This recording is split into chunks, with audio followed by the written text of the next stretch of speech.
Well, I was born in New York and raised a little Jewish boy.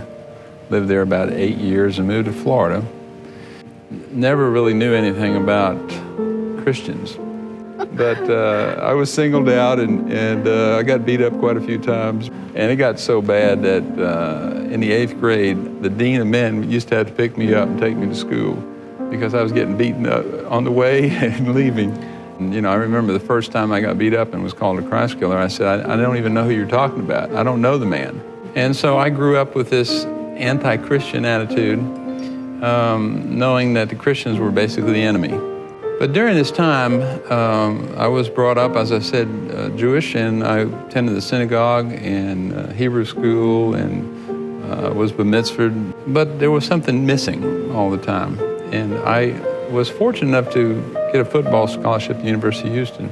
There was something I was looking for. You mentioned seeking.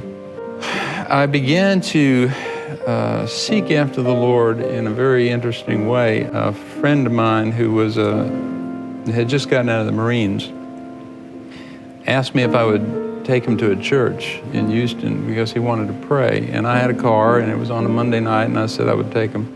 They had a crucifix in this church with the body of Jesus on the cross.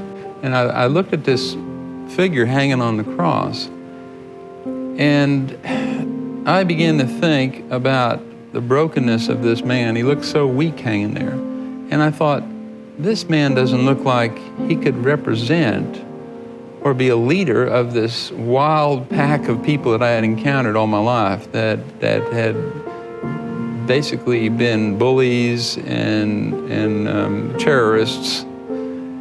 He just didn't look like it, you know? So in my mind, there seemed to be a problem going on there.